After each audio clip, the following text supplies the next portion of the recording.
This is one of the oldest creatures on the planet. Who's that Pokemon? We got a boomer! Introducing the horseshoe crab. Found under the sea in the Atlantic, Indian and Pacific Oceans, and when I said old, I didn't mean individually.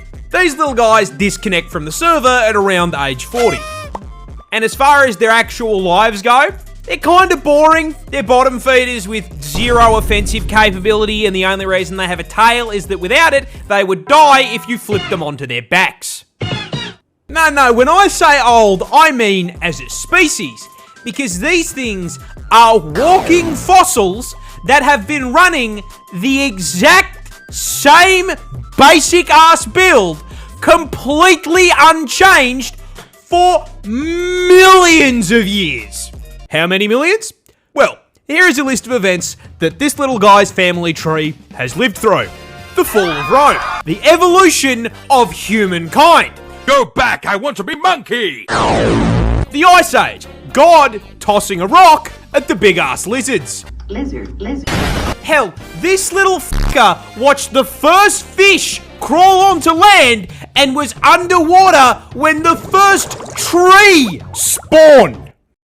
But I think the best way I can put this into perspective is that not unlike the way the Earth orbits the Sun orbits the Milky Way. Now, this process takes around 225 million years to complete.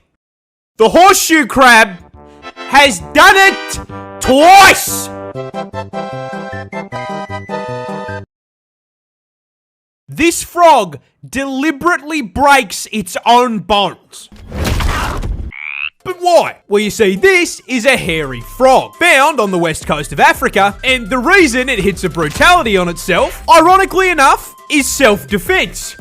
You see, these guys are small, coming in at an incredibly respectable 3 to 5 inches, and tipping the scales at only 150 grams, which is a problem, because they also inhabit the ecological equivalent of a fucking FromSoft game.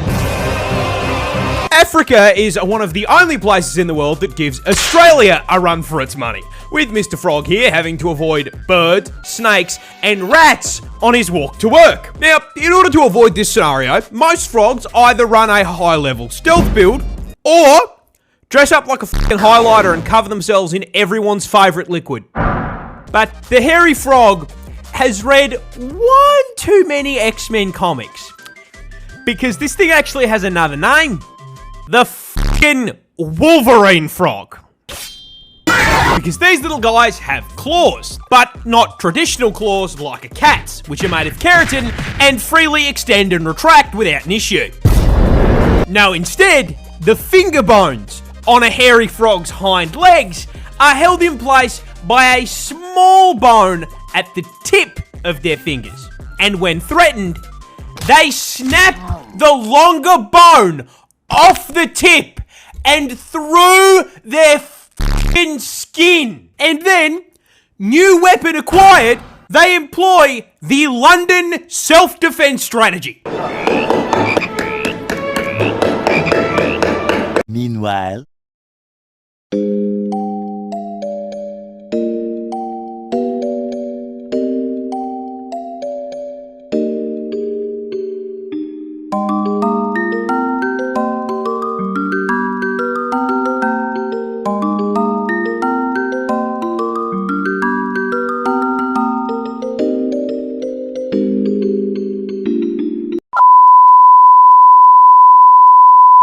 The Kraken is a real animal, just not the one you think it is. Who's that Pokemon? You see, when people hear tales of the Kraken, they assume that a bunch of sailors in the oldie times got absolutely shit-faced and ran into a giant squid. And to be fair, that's not a terrible assumption. Giant squid are f***ing kaiju-sized, coming in at 12 meters in length and 900 kilos in weight. So the assumption that they saw that shit and rightly assumed sea monster isn't too far-fetched. However, there is a rather large hole in that giant squid theory. They don't live anywhere near the surface. They live down. Way down. owning real estate at a depth of 1,000 meters below sea level in the Twilight Zone. So if these sailors didn't see Squidward's roided out brother, how the f*** do you explain the books of corroborating tales of long, tentacle-like appendages sticking out of the sea? Well, the answer is whales. But, where is the tentacle on a whale? Well, you see, during breeding season, blue whales reproduce by, conducting a locomotive on female whales.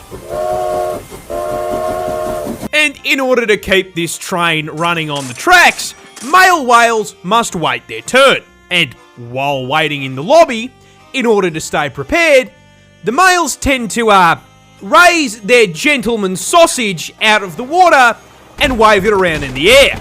And the special sausage on a blue whale is around 3 meters long and 14 inches thick. So sailors who thought they were seeing a mythical monster from the depths were more than likely just seeing a pot of whales hitting weapon inspect on their schmeat. Captain! Yeah?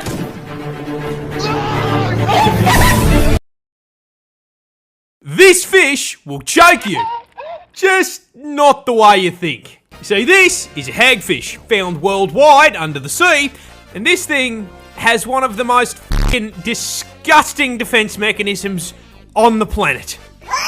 You see, when I say choke, you probably think I mean they loop that pool noodle shaped body around your neck and squeeze. You are wrong. No, these guys are piss-weak scavengers that average out to about the size of a Subway footlong, and despite having a f***ing face hugger for a mouth, their main defense mechanism is, busting. You see, as you can probably tell by looking at them, these bad boys are slimy. Really slimy. And when threatened, they use it as a f***ing weapon.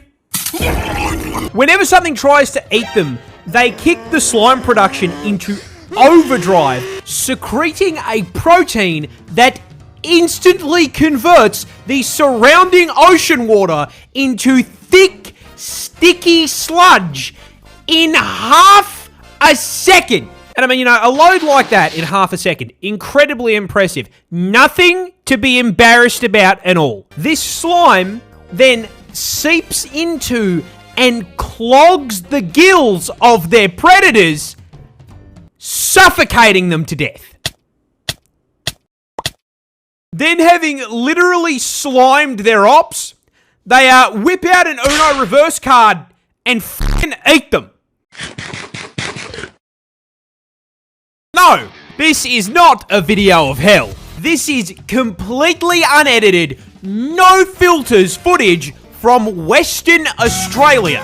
And you may be wondering, how the fuck does it look like a Terraria blood moon? Well, the answer to that question is sand. I don't like sand. Here's a fun fact for you. Australia is the world's largest exporter of iron ore. And 96% of that shit is pulled out of the ground in Western Australia. And the reason we excavate whole chunks there is because the place is sitting on 55 billion, with a B, tons of ore. The whole fucking state is basically just a desert biome covered in iron farms. And that iron isn't just found at Y11. No, there is actual fucking rust in the dirt and sand, which tints the whole fucking desert red. And that red sand is why WA looks like fucking Caled. See, as if the animals trying to kill us wasn't enough, God has done a little trolling and spawned a tropical cyclone on WA's coastline. And the wind from that bad boy kicks all that red sand into the air, blocks out the sun, and turns whatever light creeps through blood f***ing red. Genuinely thought this was Armageddon, but it is just sand sending us to the tomato dimension.